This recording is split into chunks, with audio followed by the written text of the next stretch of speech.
తన కోపమే తన శత్రువు కథ. రచన కర్లపాలెం హనుమంతరావు. కథాపఠనం మల్లవరపు సీతారాం కుమార్.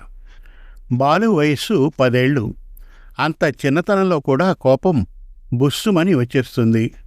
కోపం వస్తే ఎంత మాట పడితే అంత మాట అనేస్తాడు. పెద్ద చిన్న చూసుకోడు. అంత దురుస్తనం భవిష్యత్తుకు మంచిది కాదని వాళ్ళమ్మ ఎన్నోసార్లు చెప్పి చూసింది. కాసేపటి వరకే అమ్మ మాటల ప్రభావం. మళ్ళీ కోపం యథాతథం. ఆసారి పుట్టినరోజు పండుగకు తనకు కొత్త వీడియో గేమ్ కావాలని అడిగాడు బాలు. పరీక్షలు దగ్గరలోనే ఉన్నాయి.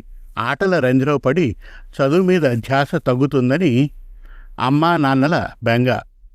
పరీక్షలై వేసవి సెలవులు మొదలైతే గాని ఏ ఆటలు వద్దని అమ్మ నచ్చజెప్పబోయింది. వినకపోగా అమ్మ మీద ఇంతెత్తున ఎగిరి గబాలున ఒక బూతు పదం కూడా వాడేశాడు. షాక్ అయ్యాడు అక్కడే ఉండి బాలు వీరాంగం అంతా చూస్తున్న నాన్న. అప్పటికి ఏమీ అనలేదు. మర్నాడు పుట్టినరోజు బాగానే జరిగింది. ఫ్రెండ్స్ రకరకాల ఆట వస్తువులు బహుమానంగా ఇచ్చారు. పరీక్షలు అయిందాక వాటిని తెరవకూడదన్న షరతు మీద నాన్నగారు ఒక పెద్ద రంగుల పెట్టె బహుమానంగా ఇచ్చారు. తెరచి చూస్తే అందులో బోలెడని మేకులు, ఒక సుత్తి, బాలుకు చాలా ఇష్టమైన తన ముఖం అచ్చొత్తించిన పెద్ద చెక్క ఫ్రేమ్ ఫోటో. నాన్నగారు ఇలా చెప్పారు: బాలు, కోపం మంచిది కాదు అని ఎన్నిసార్లు చెప్పినా నీకు అర్థం కావడం లేదు. ఎందుకు మంచిది కాదో నీకై నువ్వే తెలుసుకోవాలి. అందుకోసమే నీకు ఈ చిన్న పరీక్ష. ఇందులో 100 మేకులు ఉన్నాయి. నీకు కోపం వచ్చిన ప్రతిసారి ఒక మేకు ఈ పటం మీద ఈ సుత్తితో కొట్టాలి. మేకులన్నీ అయిపోయిన తర్వాత ఇంకా కావాలంటే కొనిస్తాను అన్నాడు. బాలుకు ఈ ఆట బాగా నచ్చింది. మొదటి రోజు ఏకంగా 37 మేకులు పటం మీద సునాయాసంగా కొట్టేశాడు. అంటే 37 సార్లు కోపం వచ్చిందని అర్థం. రెండో రోజు ఆ ఊపు కొంత తగ్గింది. 21 మేకులు మించి పటంలోకి దిగలేదు. సుత్తితో మేకును కొడుతున్నప్పుడు బాలు మనసు మెల్లగా ఆలోచనలో పడ్డం మొదలుపెట్టింది. ఈ మేకులు కొట్టే తంటా కన్నా అసలు కోపం తెచ్చుకోకుండా ఉంటే గోలే ఉండదు కదా అని కూడా అనిపించింది. రోజురోజుకు ఆ భావన బాలులో పెరుగుతున్న కొద్దీ పటం మీద మేకులు దిగడం తగ్గిపోయింది.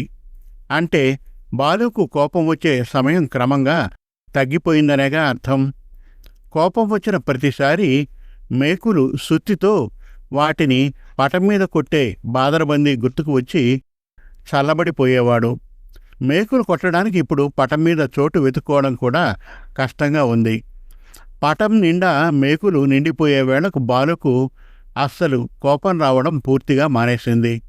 కోపం తగ్గిన తర్వాత అమ్మా నాన్న వీడియో గేమ్ ఇప్పుడెందుకు కొనివ్వడం లేదో అర్థమైంది. నెల రోజుల కిందట అమ్మతో తాను దురుసుగా మాట్లాడిన సంగతి గుర్తుకొచ్చింది. కళ్ళ వెంబడి ఇప్పుడు నీళ్లు వచ్చాయి. తప్పు తెలుసుకున్న బాలు కొట్టలేక మిగిలిపోయిన మేకులు, సుత్తి తండ్రి ముందు పెట్టి, నాన్న, కోపం ఎందుకు మంచిది కాదో ఇప్పుడు అర్థమైంది.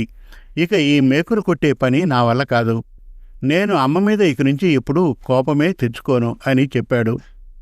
తండ్రి, కోపం వల్ల ఇబ్బంది ఏమిటో నీకు తెలిసి వచ్చిందే, కానీ నాకు ఇప్పుడు ఇబ్బంది వచ్చింది. నీకు ఈ పాఠం నేర్పడానికి మేకులు, సుత్తి, పటం ఫ్రేము కట్టించడానికి 500 రూపాయలు అవసరమయ్యాయి. సమయానికి నా దగ్గర అంత డబ్బు లేకపోతే ఒక ఇనప కొట్లో అరువు మీద తీసుకువచ్చాను. ఇప్పుడు మనకు వాటితో అవసరం లేదు కదా. అతని మేకులు, పటం తిరిగి అతనికి ఉన్నది ఉన్నట్లుగా ఇచ్చేస్తే సరి. నువ్వు రోజుకో మేకు చొప్పున మేకులన్నీ పీకిపారే. కాకపోతే మళ్ళా ఒక షరతు: నీకు కోపం వచ్చిన రోజున మేకు తీయడానికి లేదు, గుర్తుంచుకో అన్నాడు. బాలుకు ఆ రోజు నుంచి రోజుకు ఒక మేకు పటం నుంచి తీయడం మీదనే ధ్యాసంతా. అందుకోసంగాను కోపాన్ని ఆమెడ దూరం పెట్టవలసిన ఆగత్యం మరింత గట్టిగా అర్థమైంది. మొత్తానికి పటం మీది మేకులన్నీ తీసి మేకులు, సుత్తి, పటం తండ్రికి ఇచ్చే సమయానికి బాలు పూర్తిగా శాంత స్వభావుడిగా మారిపోయాడు. మేకులు పీకడానికి నీవు కోపాన్ని ఎట్లా నిగ్రహించుకున్నావో గమనించాను. కోపం తెచ్చుకోకపోవడమే కాదు, అది వచ్చినప్పుడు దాన్ని నిగ్రహించుకోవడం కూడా జీవితంలో చాలా ముఖ్యమైన విషయం.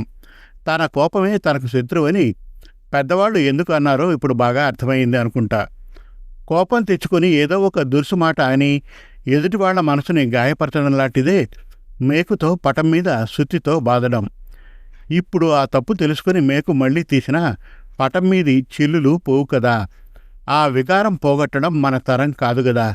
నోటికొచ్చింది తిట్టి ఆనక సారీ అన్నా ఎదుటివాళ్ల మనసు మీద గాయము ఇట్లాగే ఎప్పటికీ చెరిగిపోకుండా మిగిలిపోతుందని గుర్తుంచుకో చాలు అన్నాడు తండ్రి. బాలు బుద్ధిగా తలుపాడు.